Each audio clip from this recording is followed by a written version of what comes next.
Of Christmases Long, Long Ago is my new book arriving for the 2025 Christmas season. Find out what Christmas was like centuries ago. Sneak preview, it was weird and spooky and rowdy, kind of gross sometimes. Find it wherever books are sold in hardcover from Lyons Press and audiobook from Recorded Books. It's Christmas as you've never seen it before, and it makes a great gift.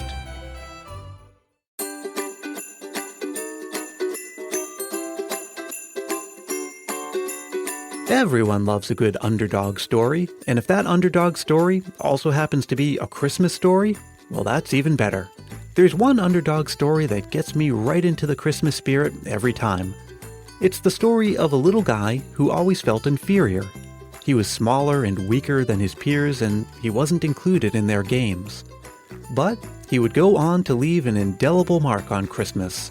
You might say a big, red, glowing mark. You know his name, of course. Robert? You probably weren't expecting to hear that, but I was talking about Robert L. May, who created Rudolph the Red-Nosed Reindeer way back in 1939. And the story behind it is almost as magical and endearing and triumphant as the little oddball who goes on to save Christmas. Maybe Robert May didn't go down in history, but try imagining a Christmas season without his most enduring creation. I'm Brian Earl. This is Christmas Past. I'm embarrassed to admit that until recently, I had no idea that Rudolph started out as a storybook. I'd only ever known the song and the TV show, and we'll get to those later. I guess it's not that surprising because the book was first published in 1939, and you can't buy a copy today. In fact, you could never buy a copy anywhere. That's because the storybook was a promotional giveaway produced by the Montgomery Ward department store. Year after year, Montgomery Ward gave out free books to children of holiday shoppers. But in 1939, the management decided to try to save money by producing its own books, rather than buying them from booksellers. And that's where our story begins. Robert May was a copywriter for Montgomery Ward. He was living in Chicago. He'd always had bigger dreams, like writing the great American novel. You see, he was educated at Dartmouth College, Phi Beta Kappa even, but he always had trouble fitting in. He was on the small side. He didn't excel socially. Peter Carini is the college archivist at Dartmouth, which holds a collection of May's work. A lot of his classmates had already found success, and people who were close to him in age, like Theodore Geisel, who was class of 25. Theodore Geisel, of course, is better known as Dr. Seuss. And here is May, 35 years old, grinding out catalog descriptions of sweaters and dress shirts, all for a meager paycheck. It was January, and all around Chicago the Christmas decorations were coming down, and that was just fine for Robert May. He hadn't been feeling very festive. You see, his wife, Evelyn, was dying of cancer. His salary could barely cover the medical expenses, and he was deeply in debt, all while raising a 4-year-old daughter named Barbara. But one day his boss called him into the office and asked him to come up with a story for the Christmas giveaway that year. The direction he was given was to write a story kind of like Ferdinand the Bull. And so Robert had at it. He decided that the animal should be a reindeer because Barbara loved the reindeer exhibit at the Lincoln Park Zoo.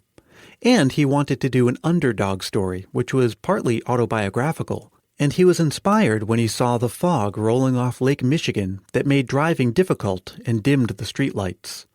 So he put it all together and came up with the story of a red-nosed reindeer, who was almost named Rollo, and then Reginald, before finally settling on Rudolph. The next day, he marched into his boss's office and presented the idea.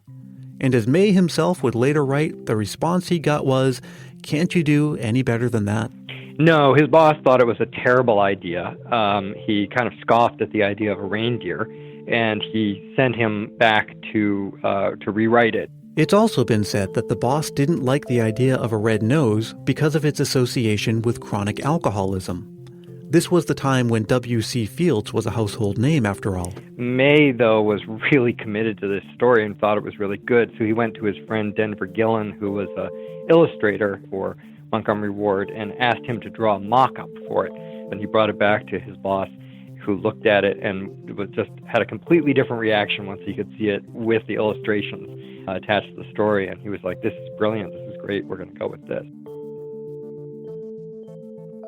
He had the go-ahead to make the concept into a more finished version, and in July of that year, about a month before he finished the story, his wife, Evelyn, died.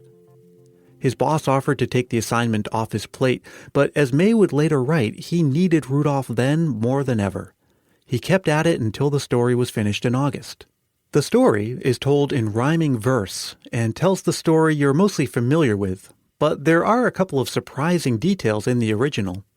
For example, on that stormy Christmas Eve, Santa and his reindeer attempt to make the deliveries anyway, despite the fog, and almost end up getting clipped by an airplane.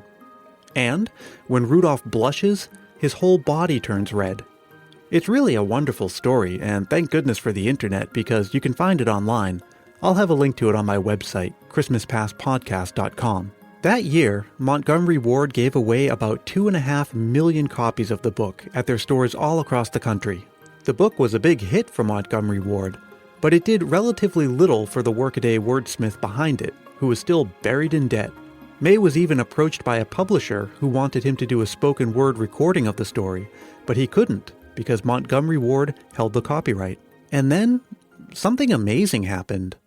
Something that could even be called a Christmas miracle. In 1947, Montgomery Ward decided they had had a good enough run with Rudolph, and they were going to discontinue using him. And May's boss, he asked that Montgomery Ward turn over the copyright of that story to May. This is really unheard of, and there are conflicting accounts about why it even happened. Some say that Montgomery Ward was being big-hearted and wanted to help out May, and others say that it was because they just didn't see the potential.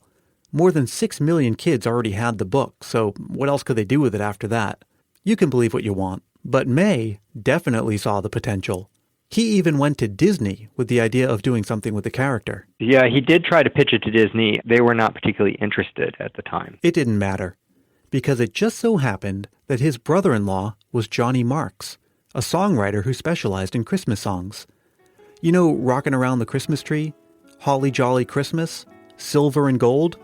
Those are all his. Now, these weren't just Christmas songs. These were hit Christmas songs. So Marks wrote the song.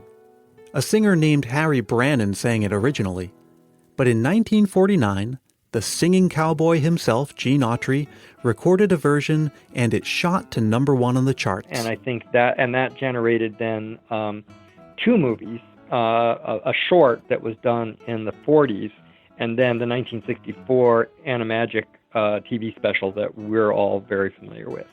The piece from the 1940s is an animated cartoon that tells the story exactly as it's told in the storybook. 'Twas the day before Christmas, and all through the hills the reindeer were playing, enjoying the spills of skating and coasting and climbing the willows and hopscotch and leapfrog, protected by pillows. You can find it on YouTube.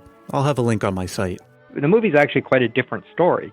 I mean, the basic premise is the same and the outcome is similar, but the movie is much more in-depth and has a lot more characters. The show was first aired in 1964 on an NBC show called The General Electric Fantasy Hour. And since 1972, it's run every year on CBS, which makes it the longest-running Christmas TV special ever. Robert May died a very wealthy man in 1976, and Rudolph remains one of the most enduring Christmas characters. They even put him on a postage stamp a couple years ago. And the TV special has spawned sequels and has even been adapted into a stage musical.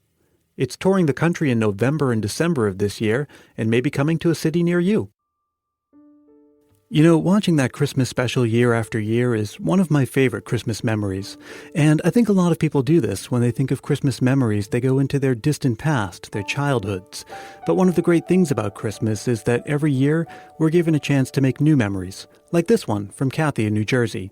Christmas was never a very big holiday for me growing up, but now that I'm a parent, I'm really hoping to make Christmas a more magical experience for my kids. I thought that this past year that was not going to happen when my husband broke his foot a few days before Christmas.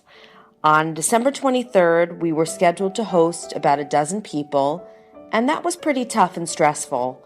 But then the next day, Christmas Eve, we realized that we had a free day, and we decided on a whim to go to the New York Botanical Gardens for their holiday train show. We got there, my husband was given a wheelchair, and we were sort of given the VIP treatment. Everyone was in the Christmas spirit, everybody was so kind, and just the whole experience was just so sweet from beginning to end.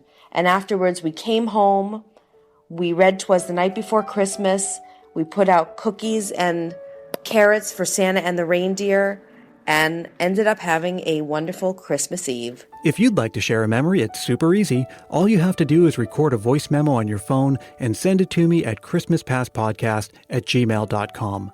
Try to keep it to about a minute, and be sure to say your name and where you're from. Again, that's christmaspastpodcast@gmail.com. Christmas Past is produced in sunny San Mateo, California by yours truly, Brian Earl. Thanks very much to Peter Carini and Kathy from New Jersey, and thanks also to you for listening. Don't forget to subscribe if you haven't already. It's just one click away on iTunes or however you get your podcasts. Between episodes, we can keep the fun going on social media. Come on by Facebook, Twitter, and Instagram and search for Christmas Past Podcast in all three places. That's how you'll find me and all of the fun vintage Christmas stuff and Christmas trivia I'm posting all the time. And also be sure to catch me at christmaspastpodcast.com. That's my official home on the web, and you'll find show notes for each episode.